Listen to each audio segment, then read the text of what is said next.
the superstar Vidya, and I am Vidyapati.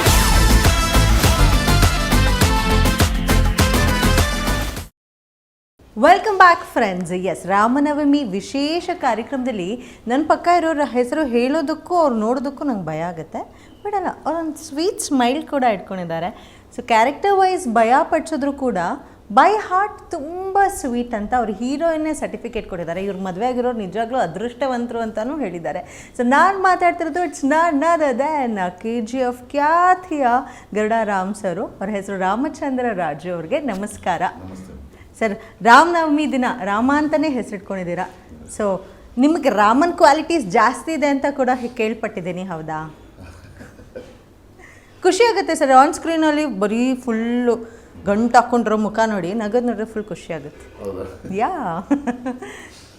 ಹೇಳಿ sir, Vidyapati ಚಿತ್ರದ ನಿಮ್ಮ ಕ್ಯಾರೆಕ್ಟರ್ ಬಗ್ಗೆ ಹೇಳೋದಾದರೆ, ಸೊ ನೋಡೋದಕ್ಕೆ ರಫ್ ಆ್ಯಂಡ್ ಟಫ್ ಆಗಿ ಕಾಣಿಸಿದ್ರು ಕೂಡ ಟ್ರೇಲರ್ನಲ್ಲಿ ಹೀರೋ ನಿಮ್ಮ ನೋಡಿ ಗಡಗಡ ಒಂಥರ ಕಾಮಿಡಿ ಆ್ಯಕ್ಷನ್ ಮೂವಿ. ಸೊ ಹೇಗಿತ್ತು ನಿಮ್ಮ ಪ್ರಿಪ್ರೇಷನ್ ಫಾರ್ ದ ಕ್ಯಾರೆಕ್ಟರ್?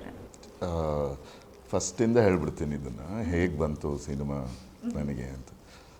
ನನಗೆ ಡಾಲಿ ಧನಂಜಯ್ ಅವ್ರು ಕಂಡ್ರೆ ಭಾಳ ಇಷ್ಟ. ಅವ್ರ ನಟನೆ ಅಂದರೆ ನನಗೆ ಭಾಳ ಇಷ್ಟ. ಫಸ್ಟೆಲ್ಲ ಸಿಗ್ತಾಯಿದ್ವಿ, ಬಟ್ ಒಂದು ಮೂವಿಲಿ ಝೀಬ್ರಾ ಅನ್ನೋ ಮೂವಿಲಿ ಆ್ಯಕ್ಟ್ ಮಾಡಿದ್ದೆ, ಒಂದು ಕ್ಯಾಮಿಯೋ ರೋಲ್ ಮಾಡಿದ್ದೆ. ಸೊ ಅದಾದಮೇಲೆ ಒಂದು ಸಲ ಒಂದು 3-4 ತಿಂಗಳು ಬಿಟ್ಟು ಡಾಲಿ ಧನಂಜಯ್ ಅವರು ಒಂದು ಫೋನ್ ಮಾಡಿದ್ರು ನನಗೆ. ಫೋನ್ ಮಾಡಿ, ರಾಮವರೇ ಒಂದು ಕತೆ ಇದೆ, ನೀವು ಮಾಡಿದರೆ ಚೆನ್ನಾಗಿರುತ್ತೆ ಅಂತ ಹೇಳಿದ್ರು. ನಾನು ಇಮಿಡಿಯೇಟಾಗಿ 100% ಬ್ರದರ್ ಮಾಡೋಣ, ನೀವು ಮಾಡೋಣ ಅಂದೆ. ಇಲ್ಲ, ಫಸ್ಟ್ ಕತೆ ಕೇಳಿ ನೀವು ಅಂತ ಹೇಳಿದ್ರು. ನನಗೆ ಸಖತ್ ಖುಷಿ ಆಯಿತು. ನಾನು ಇದು ಡಾಲಿ ಧನಂಜಯ್ ಅವ್ರ ಜೊತೆ ಮಾಡೋದು ಚೆನ್ನಾಗಿರುತ್ತೆ ಅಂದ್ಕೊಂಡು ಕನಸುಗಳು ಕಟ್ಕೊಂಡಿದ್ದೆ. ಆಮೇಲೆ ಕತೆ ನಮ್ಮ ಡೈರೆಕ್ಟರ್ಸ್ ಬಂದು ಈಶಮ್ಮು ಮತ್ತು ಸಿಂಗ್ ಬಂದು ಕತೆ ನೆರೇಟ್ ಮಾಡಿದ್ರು. ಆಮೇಲೆ ಅವಾಗ ಗೊತ್ತಾಯಿತು ನಾಗಭೂಷಣ್ ಅವ್ರ ಹೀರೋ ಅಂತ. ಅಯ್ಯೋ, ನಾನು ಏನೋ ಅಂದ್ಕೊಂಡಿದ್ನಲ್ಲ, ಇದು ಹೆಂಗೋ ಆಯ್ತಲ್ಲ, ಇದು ಕಾಮಿಡಿ ಜಾನರ ಅಂದ್ಕೊಂಡು ಸರಿ ಅಂತ ಕತೆ ಕೇಳೋಣ ಅಂತ ಕೇಳಿದೆ. ಕತೆ ಎಲ್ಲ ಕೇಳಿದೆ. ಆಮೇಲೆ ಕತೆ ಮಾತ್ರ ಎಕ್ಸ್ಟ್ರಾರ್ಡ್ನರಿ ಕತೆ, ಒಳ್ಳೆ ಎಂಟರ್ಟೈನರು, ಅಲ್ಲಿ ಸೂಪರಾಗಿದೆ. ಬಟ್ ಇದು ನಾನು ಮಾಡ್ಬೋದಾ, ಈಗ ನಾನು ಸೆಲೆಕ್ಟ್ ಮಾಡ್ಕೊಂಡು ಹೋಗ್ತಾ ಇರೋದೇ ಬೇರೆ ಥರ ಇದೆ, ಇದು ಮಾಡ್ಬೋದಾ ಅನ್ನೋದು ಒಂದು ಕನ್ಫ್ಯೂಷನ್ ಇತ್ತು. ಸೊ ಆ ಕನ್ಫ್ಯೂಷನ್ ನನಗೆ ಕ್ಲಿಯರ್ ಮಾಡಿಸಿದ್ದು ನನ್ನ ವೈಫು. ಇಲ್ಲ, ಬೇರೆ ಥರ ಇರುತ್ತೆ, ಇದು ಡಿಫ್ರೆಂಟಾಗಿರುತ್ತೆ ಅಂಥೇಳಿ. ಆಮೇಲೆ ಓಕೆ ಅಂಥೇಳಿ ಕತೆನ ಒಪ್ಕೊಂಡು ಇಟ್ಟು. ಆಮೇಲೆ ನಾನು ತುಂಬ ಥ್ಯಾಂಕ್ಸ್ ಹೇಳಬೇಕು ಧನು ಅವ್ರಿಗೆ, ಈ ಪಾತ್ರ ನನಗೆ ಕೊಟ್ಟಿದ್ದಕ್ಕೆ. ಮತ್ತು ನಾನು ಕತೆ ನೋಡ್ತೀನಿ ಫಸ್ಟು. ಯಾವುದೇ ಸಿನಿಮಾ ನಾನು ಮಾಡಬೇಕಾದ್ರೂ ಕತೆ ಹೇಗಿರುತ್ತೆ, ಅದರಲ್ಲಿ ನನ್ನ ಪಾತ್ರ ಹೇಗಿರುತ್ತೆ, ಆ ಪಾತ್ರಕ್ಕೆ ನಾನು ಒಗ್ಗುತ್ತೀನ, ನನಗೆ ಸೆಟ್ ಆಗುತ್ತಾ, ಜನಕ್ಕೆ ನಾನು ಕನೆಕ್ಟ್ ಆಗ್ತೀನ ಅನ್ನೋದು ನೋಡ್ತೀನಿ ಯಾವತ್ತು. ಬಟ್ ತುಂಬ ಚೆನ್ನಾಗಿತ್ತು, ಎಕ್ಸ್ಪೀರಿಯನ್ಸ್ ಸಾಕಾದಾಯಿತು ನಾಗಭೂಷಣ್ ಅವ್ರ ಜೊತೆ. ಅಣ್ಣ ಯಾರು ಗೊತ್ತಾ? 2 ಮಡ್ರು 22 ಹಾಕೊಂಡ್ರು, ಹುಟ್ಟಿದ್ದು ಬೆಳೆದಿದ್ದು ಜೈಲಲ್ಲೇ ಅಂದಂಗೆ. ಅವನ ಹೆಸರು ಚಕ್ಕು.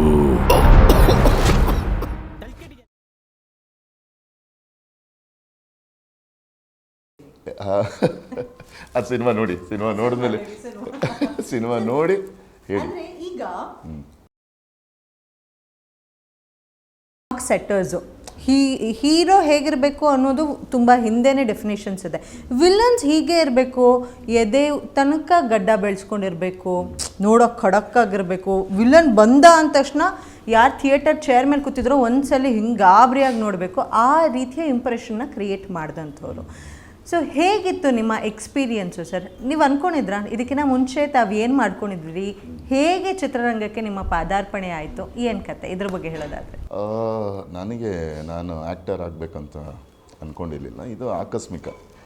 ಎಲ್ಲೋ ಒಂದು ಕಡೆ ಪ್ರಶಾಂತ್ ನೀಲ್ ಅವ್ರು ನನ್ನ ಐಡೆಂಟಿಫೈ ಮಾಡಿ ಇದು ಆ್ಯಕ್ಟಿಂಗ್ ಮಾಡ್ತೀಯಾ ಅಂತ ಕೇಳಿದಾಗ, ಯಾಕೆ ಓಕೆ ಸರ್ ಅಂತ ಹೇಳಿದೆ. ಆಡಿಷನ್ ಕರೆದು, ಸೊ ಇವಾಗ ಆ್ಯಕ್ಟರಾಗಿ ನನ್ನನ್ನು ಮಾಡಿದ್ದೆ ಪ್ರಶಾಂತ್ ನೀಲ್ ಅವ್ರ ವರ್ಕ್ಶಾಪಿಗೆ ಕರೆಸಿ ನನ್ನನ್ನು ಟ್ರೈನ್ ಮಾಡಿ. ಸೊ ಇವಾಗ ಏನಿದ್ದೀನೋ ಅದು ಆ ಕ್ರೆಡಿಟ್ ಎಲ್ಲ ಪ್ರಶಾಂತ್ ನೀಲ್ ಅವ್ರಿಗೆ ಹೋಗ್ಬೇಕಾಗುತ್ತೆ. ಓಕೆ ಸರ್, ಅಂದರೆ ಬೇರೆ ಇಂಡಸ್ಟ್ರಿಯವರು ಕೂಡ ಆ ಮೂವಿನ ತೋರಿಸಿ ನೋಡಿ, ವಿಲನ್ಸ್ ಅಂದರೆ ಹಿಂಗಿರಬೇಕು, ಈ ಥರ ಇರಬೇಕು ಅಂತ ತೋರಿಸ್ಬೇಕಾದ್ರೆ ಈ ಥರ ಯಾವುದಾದ್ರೂ ನೀವು ಈ ಒಂದು ರಿಯಾಕ್ಷನ್ಸ್ನ ನೀವು ಕೇಳ್ಪಟ್ಟಿದ್ದೀರಾ? ಯಾರಾದರೂ ನಿಮ್ಮನ್ನು ತೋರಿಸಿ ಈ ಥರ ವಿಲನ್ಸ್ ಇರಬೇಕು ಅಂತನಾದರೂ ಹೇಳಿರೋದಾಗಿರ್ಬೋದು, ಇಲ್ಲ ನಿಮಗೆ ಪ್ರಶಂಸೆ ಮಾಡಿರೋದು ನಮ್ಮ ಕನ್ನಡ ಹೊರತಾಗಿ ಬೇರೆ ಲ್ಯಾಂಗ್ವೇಜ್ನವರು? ಹೇಳ್ತಾರೆ.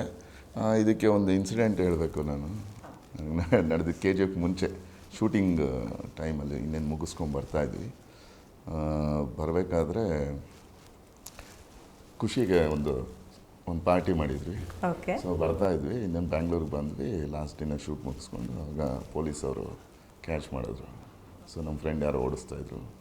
ಸರಿ ಓಕೆ, ಗಾಡಿನ ಸೀಸ್ ಮಾಡ್ತೀವಿ, ಕಾರ್ನ ಅಂತ. ನಾನು ಓಕೆ ನಾಳೆ ಬಿಡಿಸ್ಕೊಂಡು ನಾನು ಬಿಡು ಅಂತ ಹೇಳಿದ್ರು. ನನಗೆ ಬೇಡಪ್ಪ, ಕಾರ್ ಇವತ್ತೇ ಬೇಕು ಅಂತ. ಆ ಇನ್ಸ್ಪೆಕ್ಟ್ರ್ ಕೇಳಲೇ ಇಲ್ಲ, ಹಂಗೆ ಹಿಂಗೆ ಅಂತ. ಸರಿ ಹೆಂಗೋ ಕನ್ವಿನ್ಸ್ ಮಾಡಿ ಫೈನ್ ಕಟ್ಬಿಟ್ಟು ಇನ್ನೇನು ಹೋಗ್ಬೇಕಾದ್ರೆ ಇನ್ಸ್ಪೆಕ್ಟ್ರ್ ಕರೆದ್ಬಿಟ್ಟು ನಿಂದೊಂದು ಫೋಟೋ ತೊಗೊತೀನಿ ಬಾಯಲ್ಲಿ ನಿಂತ್ಕೊ ಅಂತ ಹೇಳಿದ್ರು. ಎಲ್ಲರೂ ಶಾಕ್, ನನ್ನ ಫೋಟೋ ಏನಕ್ಕೆ ತೊಗೊತಾರೆ ಅಂತ. ಆಗ ಅವ್ರು ಹೇಳಿದ್ರು, ನಮ್ಮ ಫ್ರೆಂಡ್ ಕೇಳಿದ್ರು, ನಮ್ಮ ವಿರಾಟ್ ಕೇಳಿದ್ರು, ಏನಕ್ಕೆ ಸರ್ ಫೋಟೋ ತೊಗೊತಿದ್ರೆ? ಇಲ್ಲ ಇದು ಮಾಡ್ಕೊಂಬೇಡಿ, ನನ್ನ ಮಗ ಊಟ ಮಾಡಲ್ಲ, ಸಿಕ್ಕಾಬಿಟ್ಟೆ ಗಲಾಟೆ ಮಾಡ್ತಾನೆ, ನಮ್ಮ ಗೊಗ್ಗಾಯ ಬರ್ತಾನೆ ಅಂತ ಹೇಳಿದ್ರೆ, ಗೊಗ್ಗಾಯ ತೋರಿಸು ನನಗೆ ಅಂತಾನೆ, ಅದಕ್ಕೆ ನಿಮ್ಮ ಫೋಟೋ ತೋರಿಸ್ತೀನಿ ನನಗೆ.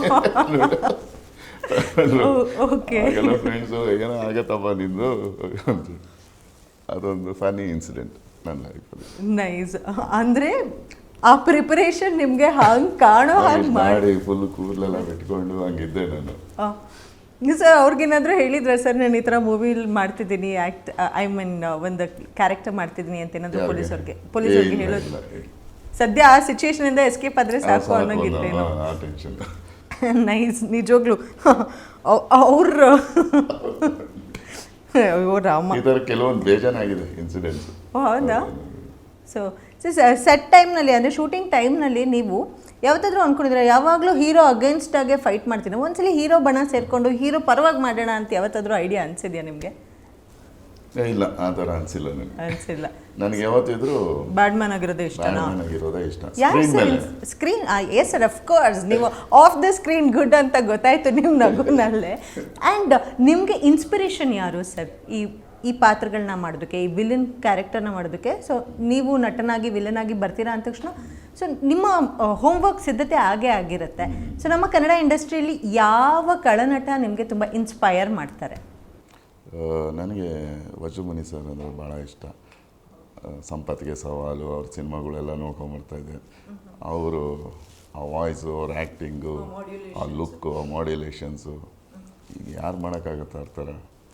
ಸೊ ಅವ್ರು ನನಗೆ ಗ್ರೇಟ್ ಇನ್ಸ್ಪಿರೇಷನ್. ನನಗೆ ಹೀರೋ ಥರ ಅವರು. True sir. ಎಷ್ಟೊಂದು ಜನ ಆ್ಯಕ್ಚುಲಿ ಅವರು ಕೂಡ ರಿಯಲ್ ಲೈಫ್ನಲ್ಲಿ he is a hero character. Off the screen he is a hero. On the screen ಮಾತ್ರ ವಿಲನ್ ಆಗಿ ಪೋರ್ಟ್ರೇ ಮಾಡ್ತಂಥ ಮೇರು ವ್ಯಕ್ತಿತ್ವ ಅವ್ರದ್ದು. ಅದ್ಭುತ ಖಳನಾಯಕ ಸರ್. ನಮ್ಮ ಗ್ಯಾರಂಟಿ ವೀಕ್ಷಕರಿಗೋಸ್ಕರ ಒಂದ್ಸಲಿ ಆ ಕಳನಟನ ನಗು ಆ್ಯಂಡ್ ಆ ಒಂದು ಲುಕ್ ಬರುತ್ತಲ್ಲ ಸರ್, ಅದೊಂದು ತೋರಿಸ್ಬೋದಾ? ನೋ ಸಾಫ್ಟ್ ಸರ್, ಅದೇ ಒಂದ್ಸಲಿ ಸರ್. ಬೇಡ ನನಗೆ ಸ್ಟೇಜ್ ಮೇಲೆ ಮಾತಾಡೋದಾಗಲಿ, ಈ ಥರ ಇಂಟರ್ವ್ಯೂಗಳಲ್ಲಿ ಕೂತ್ಕೊಳ್ಳೋದಾಗಲಿ ಅಂದರೆ ಸ್ವಲ್ಪ ಅನ್ಕಂಫರ್ಟಬಲ್. ನನಗೆ ಸ್ವಲ್ಪ ಫ್ರೀ ಇರೋಲ್ಲ ನಾನೊಂಥರ. ಅದೇ ಕ್ಯಾಮ್ರಾ ಮುಂದೆ ಅಲ್ಲಿ ಆ್ಯಕ್ಟಿಂಗು ಅದು ಇದು ಅಂದಾಗ ಅದೊಂದು ಕೆಲಸ ಜವಾಬ್ದಾರಿ ಅನ್ನೋದಿರತ್ತಲ್ಲ, ಅಲ್ಲಿ ಸ್ವಲ್ಪ ಫ್ರೀಯಾಗಿ ಮಾಡ್ತೀನಿ. ಇಲ್ಲೆಲ್ಲ ಬೇಡ, ಇಲ್ಲಿ ಹೆದರಿಕೆ ಸರ್. ಮತ್ತು ನೀವು ವಿದ್ಯಾಪತಿ ಸೆಟ್ನಲ್ಲೂ ಗಡಗಡ ಅಂತ ಹೀರೋಯಿನ್ ಜೊತೆ ಒಂದು ಸೀಕ್ವೆನ್ಸ್ ಇರಬೇಕಾದ್ರೆ ಸರ್ ಬೆವ್ರು ಇಳಿಸೋರೆ ಬೆವ್ರು ಇಳಿದ್ರಂತೆ. ಅದು ನಮ್ಮದು ವ್ಯಕ್ತಿತ್ವ ಹೆಂಗಂದರೆ ಅವಾಗಿಂದ ಬೆಳ್ಕೊಂಬಂದಿರೋದು. ಒಂದು ಹೆಣ್ಮಕ್ಳಿಗೆ ಗೌರವ ಕೊಡೋ ರೀತಿ. ಅಂದರೆ ಯಾರೋ ನಮ್ಮ ಫ್ರೆಂಡ್ ತಂಗಿನ ಯಾರಾದರೂ ರೇಗಿಸಿದ್ರು, ಇಲ್ಲ ಯಾರೋ ಹುಡುಗಿನ ರೇಗಿಸಿದ್ರು ಅಂದಾಗ ಹೋಗಿ ಹೊಡೆದಿರೋದೆಲ್ಲ ಇದೆ. ಓಕೆ. ಆಮೇಲೆ ನಮ್ಮ ಫ್ಯಾಮ್ಲಿಲೆಲ್ಲ ನಮ್ಮ ತಂಗಿ ಮಕ್ಕಳು, ಹೆಣ್ಮಕ್ಳು, ನಮ್ಮ ಅಣ್ಣನ ಮಗಳು, ನನಗೊಂದು ಮಗ, ನನ್ನ ಮಗಳು, ನನ್ನ ಫೇವ್ರೇಟು, ಈ ಥರ. ಸರಿ, ಯಾರು ನಿಮ್ಮ ಮಕ್ಳ ಹತ್ರ ಮೆಸ್ಸೇ ಆಗಲ್ಲ ಬಿಡಿ ಸರ್, ಅದು ಬೇರೆ ಮಾತು. ಅದು ರೆಸ್ಪೆಕ್ಟ್ ಅಲ್ಲ, ನಾವು ಹಂಗೆ ನಡ್ಕೊಂಡು ಬಂದಿರೋರು. ಯಾರೋ ಚುಡಾಯಿಸಿದ್ರೆ ನಾವು ಹೋಗಿ ಹೊಡಿತಾ ಇರೋರು. ನಾವು ಹೆಂಗೆ ಮಾಡೋಣ ಕೆಲಸ ಅಂತ ಪಾತ್ರ ಇರ್ಬೋದು, ಬಟ್ ನನಗೆ ಅದು ಸೆಟ್ ಆಗತ್ತಾ ನಮಗೆ ಅದು ಒಂಥರ ಮುಜುಗರ. ಅದು ಒಂಥರ. ಎಷ್ಟು ಟೇಕ್ ತಗೊಂಡ್ರಿ ಸರ್ ಆ ಸೀಕ್ವೆನ್ಸ್? ಆ್ಯಕ್ಚುಲಿ ಏನು ಸೀಕ್ವೆನ್ಸ್ ಇತ್ತು ಹೇಳಿ. ಅದೇ ಒಂದು ಹೀರೋಯಿನ್ ಚುಡಾಯಿಸೋದು. ಹೆಂಗಪ್ಪ ಚುಡಾಯಿಸ್ಲಿ, ನೋಡಿದ್ರೆ ಮಲೈಕಾ ಬಂದು ಅಷ್ಟು ಕ್ಯೂಟಾಗಿ ಚಿಕ್ಕ ಹುಡುಗಿ ಥರ ಇದ್ದಾರೆ, ನಾನು ನೋಡಿದ್ರೆ ಹಿಂಗಿದ್ದೀನಿ. ನನಗೆ ಅದು ಸೆಟ್ ಆಗ್ತಾಯಿಲ್ಲ. ನಾನು ಹೋಗಿ ಡೈರೆಕ್ಟ್ರಿಗೆ ಹೇಳ್ತಾ ಇದ್ದೆ, ಇದು ಬೇರೆ ಥರ ಮಾಡೋಣ ಸುಮ್ಮನೆ ಹಂಗೆ ಹಿಂಗೆ ಅಂತ. ಅವರು ಅಣ್ಣ ತಮ್ಮದಿರು ಇಬ್ಬರು, ನಮಗೆ ಒಬ್ಬರು ಡೈರೆಕ್ಟ್ರನ್ನ ಕನ್ವಿನ್ಸ್ ಮಾಡೋದೇ ಕಷ್ಟ. ಇಲ್ಲಿ ಇಬ್ಬಿಬ್ಬರು ಡೈರೆಕ್ಟ್ರು, ಇಬ್ಬರು ಒಬ್ರಿಗಿಂತ ಒಬ್ಬರು. ಅವರು ಒಂದು ಟೆಂಪೋಲ್ ಇದ್ದರೆ ಹಸೀನ್ ಒಂದು ಟೆಂಪೋಲ್ ಇಡ್ತಾರೆ. ಸೊ ಇವ್ರಿಗೆ ಬೇಡ, ಅವ್ರಿಗೆ ಕನ್ವಿನ್ಸ್ ಮಾಡೋಣ ಅಂತ ಹೋದರೆ ಅವರು ಇನ್ನೂ ಹಸೀನು ಇಲ್ಲ ಸರ್, ಅದು ಬಂದ್ರೇ ಜನಕ್ಕೆ ಕೋಪ ಬರೋದು, ಅದು ಇದು ಅಂತ. ಅವರು ಒಪ್ತಾ ಇಲ್ಲ, ನಾನು ಒಪ್ತಾ ಇಲ್ಲ ಅಂತ ಹೇಳಿ ನಮ್ಮ ನಾಗು ಎಲ್ಲ ಹೇಳಿ ಸರಿ ಹೆಂಗೋ ಮಾಡಿ ಆದಷ್ಟು ಬೇಡ ಅವೆಲ್ಲ ಬೇಡ ಅಂತ ಹೇಳ್ಬಿಟ್ಟು ಲೈಟಾಗಿ ಮಾಡಿದ್ದೀರಾ. ಸೊ ಎಷ್ಟು ಒಂದು 1 hour ತಗೊಂಡ್ರಿ ಅಂದರೆ ಟೈಮ್, ಅರ್ಧ ಗಂಟೆ 1 hour ತಗೊಂಡು. ಹೌದಾ, ಎಷ್ಟು ಟೇಕ್ ಆಯಿತು ಸರ್ 1 hourಗೆ? ಅಬ್ಬಬ್ಬ ಅಂದರೆ ಆಯಿತು, ಒಂದು 16-17 ಟೇಕ್ ಆಗಿರ್ಬೇಕೇನೋ, ಒಂದು 20 ಟೇಕ್ ಆಗೋಗಿದೆಯೋ. 20 ಟೇಕ್ ಆಗೋಗಿದೆ ಸರ್. ಅದೇ ಖಡಕ್ ವಿಲನ್ಗೆ ಖಡಕ್ಕಾಗಿ ಆವಾಜ್ ಹಾಕು ಅಂದರೆ ಎಷ್ಟು ಟೇಕಲ್ಲಿ ಮಾಡ್ತಿದ್ರಿ? ಒಂದೆರಡು ಟೇಕ್ ಹಿಂಗೆ ಅನ್ನೋಷ್ಟೊತ್ತಿಗೆ ಮುಗಿಸ್ಬಿಡ್ತಿದ್ರಿ ಅಲ್ಲ. ಸೊ ಈ ಹೀರೋಯಿನ್ಸ್ ಜೊತೆ ಆದರೆ ಸ್ವಲ್ಪ ಕಷ್ಟ ಆಗುತ್ತೆ ಅಂತ ಹೇಳ್ತಾರೆ ಸರ್. ಆಫ್ಟರ್ ನೀವು ವಿಲನ್ ಆಗಿ ಕಾಣಿಸ್ಕೊಂಡಾದ್ಮೇಲೆ ಪರದೆ ಮೇಲೆ, ಸೊ ನಿಮಗೆ ಯಾವುದಾದ್ರೂ ಒಂದು reaction of a audience, madam ಆ ರಿಯಾಕ್ಷನ್ ನಾನು ಯಾವತ್ತೂ ಮರೆಯಲ್ಲ ಅನ್ನೋವಂಥ ಇನ್ಸಿಡೆಂಟ್ಸ್ ಏನಾದರೂ ಆಗಿದೆಯಾ? ಪಬ್ಲಿಕ್ನಲ್ಲಿ ನೀವು ಓಡಾಡಬೇಕಾದ್ರೆ ಯಾರಾದರೂ ನಿಮ್ಮನ್ನು ಗುರ್ತಿಸಿ ಮಾತಾಡಿರೋದು, ಅಥವಾ ನೀವು ವಿಲನ್ ಕ್ಯಾರೆಕ್ಟರ್ ಮಾಡಿದ್ದು ನೋಡಿ ಸೀರಿಯಸ್ ಆಗಿ ತೊಗೊಂಡು ನಿಮ್ಗೇನಾದರೂ ಅಂದಿರೋದು, ಆ ಥರದ್ದು ಏನಾದರೂ ಆಗಿದೆಯಾ? ಹಾಂ ಆಗಿದೆ. ಈ ಬಗೀರಾ ಮಾಡಿದ್ನಲ್ಲ, ಅದರಲ್ಲಿ ಹೀರೋಯಿನ್ನ ಕಿಲ್ಲಿಂಗ್ ಸೀನ್ ಇದೆ. ಅದು ಆ ಸೀನ್ ಮಾಡಿಬಿಟ್ಟು ಬಂದಮೇಲೆ ಯಾರೋ ಮಂಡ್ಯಲ್ಲೋ ಎಲ್ಲೋ ಒಂದು ಲೇಡೀಸು ಬೈತದೆ, ಇವ್ರನ್ನ ಸಾಯಿಸ್ಬಿಡ್ತಾರೆ, ಆದರೆ ಹೀರೋಯಿನ್ ಹೆಸರು ಮಾತ್ಬಿಡೆ ನಾನು, ರುಕ್ಮಿಣಿ ವಸಂತ್ಗೆ ಏನೋ ಕರೀತಾರೆ ಸಿನಿಮಾಲಿ. ಸೊ ಅನ್ಯಾಯ ಮಾಡ್ದಪ್ಪ ನೀನು, ಅಂಥ ಒಳ್ಳೆ ಹುಡುಗಿನ ಸಾಯಿಸ್ಬಿಟ್ಟಲ್ಲ ನೀನು, ನಿಮ್ಗೆ ಒಳ್ಳೇದು ಮಾಡ್ತದ ದೇವರು ಅಂದರು. ಚೆನ್ನಾಗಿ ಭಯಕ್ಕೆ ಸ್ಟಾರ್ಟ್ ಮಾಡಿಬಿಟ್ರ ಸರ್? ಹೆಂಗೆ ನೀವು ಅವಾಯ್ಡ್ ಮಾಡಿದ್ರಿ ಅವಾಗ? ಹೇಗೆ ಮಾತಾಡಿ? ಅದು ಒಳ್ಳೆ ಕಾಂಪ್ಲಿಮೆಂಟ್ ಅಲ್ವಾ ಆ್ಯಕ್ಚುಲಿ? ಹೌದು, ಒಬ್ಬ ನಟನನ್ನ ಅವ್ರು ಮಾಡಿದಂತಹ ಪಾತ್ರದಲ್ಲಿ ಗುಡ್ಸೋದು ಇಸ್ ಅನ್ ಅಚೀವ್ಮೆಂಟ್. ಅವ್ರು ಮಾಡೋದು ರೀಚ್ ಆಗಿದೆಯಲ್ಲ ಜನಕ್ಕೆ, ಅಷ್ಟು ಅದೊಂದು ಖುಷಿ ಆಯಿತು. ಖುಷಿ ಸರ್. ತಮಗೆ ನಮ್ಮ ಇಂಡಸ್ಟ್ರಿನಲ್ಲಿ ಇನ್ನೂ ಯಾವ್ಯಾವ ವಿಭಿನ್ನ ರೀತಿಯ ಪಾತ್ರಗಳನ್ನ ಮಾಡಬೇಕು ಅನ್ನೋ ಆಸೆ ಇದೆ? ಅದೇ ಹುಡುಕ್ತಾ ಇರ್ತೀವಿ. ಈಗ ಕಲಾವಿದನಿಗೆ ಅದೇ ಟ್ರೀಟು, ಏನಾದರೂ ಹೊಸ್ದಾಗಿ ಬಂದರೆ ಅಂತ. ಈಗ ವಿದ್ಯಾಪತಿಲಿ ಭಾಳ ವಿಭಿನ್ನವಾಗಿದೆ ನನ್ನ ಕ್ಯಾರೆಕ್ಟರು. ಬೇರೆ ಇಲ್ಲಿವರೆಗೂ ಏನು ನೋಡ್ಕೊಂಬಂದಿದ್ದೀರೋ ಅದಕ್ಕಿಂತ ಡಿಫ್ರೆಂಟಾಗಿರುತ್ತೆ. ನಾನು ಎಂಟರ್ಟೈನ್ಮೆಂಟ್ ಮಾಡ್ತೀನಿ ಜನನ, ಥರ ಬೇರೆ ರೀತಿ ಇರುತ್ತೆ. ಗೋಳು ಹಾಕ್ಕೊಳೋದು ಇವೆಲ್ಲ ಚೆನ್ನಾಗಿರುತ್ತೆ. ಡಾರ್ಕ್ ಹ್ಯೂಮರ್ ಕಾಮಿಡಿ ಇರುತ್ತೆ.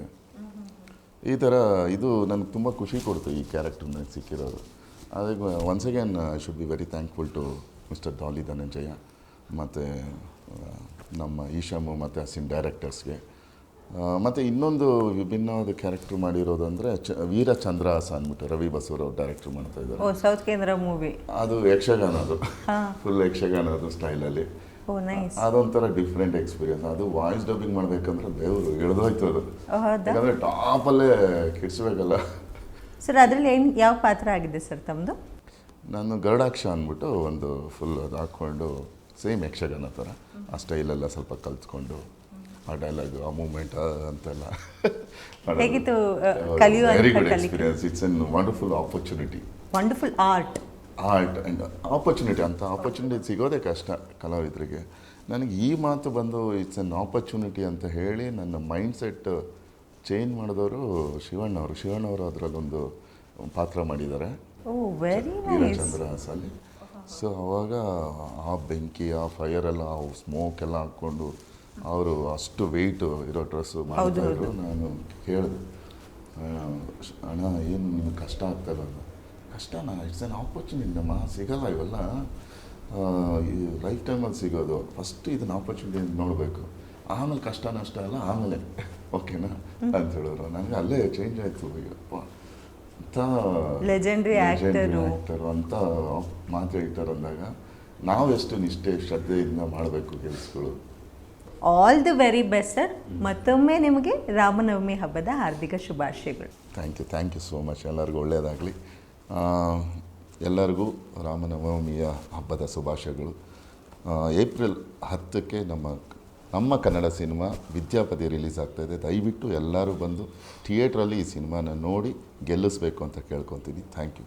ನೋಡಿದ್ರಲ್ಲ, ಇದಾಗಿತ್ತು ಇವತ್ತಿನ ವಿಶೇಷ ಕಾರ್ಯಕ್ರಮ. ಸೊ ವಿದ್ಯಾಪತಿ ಚಿತ್ರತಂಡ ನಮ್ಮ ಜೊತೆ ಜಾಯ್ನ್ ಆಗಿತ್ತು. ಸೊ ಇದೇ ಏಪ್ರಿಲ್ 10ನೇ ತಾರೀಕು ರಾಜ್ಯಾದ್ಯಂತ ಬಿಡುಗಡೆ ಆಗ್ತದೆ. ಸೊ ನೀವು ಕೂಡ ನಿಮ್ಮ ಹತ್ತಿರದ ಚಿತ್ರಮಂದಿರಕ್ಕೆ ವಿಸಿಟ್ ಕೊಟ್ಟು ಚಿತ್ರಾನ ನೋಡಿ ರಿಸಲ್ಟ್ ಏನು ಅನ್ನೋದನ್ನ, ನಿಮಗೇನು ನಿಮ್ಮ ಅನಿಸಿಕೆಯನ್ನು ಕೂಡ ನೀವು ಅವ್ರ ಜೊತೆ ಶೇರ್ ಮಾಡ್ಬೋದು ಅಲ್ವಾ ಸರ್? ನೀವಂತೂ ಅವೈಲಬಲ್ ಇದ್ದೇ ಇರ್ತೀರಾ. ಸೋಷಿಯಲ್ ಮೀಡಿಯಾ ಪ್ಲಾಟ್ಫಾರ್ಮ್ ಅಂತೂ ಇಟ್ಸ್ ವೆರಿ ಓಪನ್. ಸೊ ನಿಮ್ಮ ರಿಯಾಕ್ಷನ್ ತಿಳಿಸಬಹುದು ಅಂತ ಹೇಳ್ತಾ ಇವತ್ತಿನ ಕಾರ್ಯಕ್ರಮನ ಮುಗಿಸ್ಕೊಡ್ತಾ ಇದ್ದೀನಿ. This is Adishri along with Vidyapati team signing off. ನಮಸ್ಕಾರ. You know who my wife is? The superstar Vidya, and I am Vidyapati.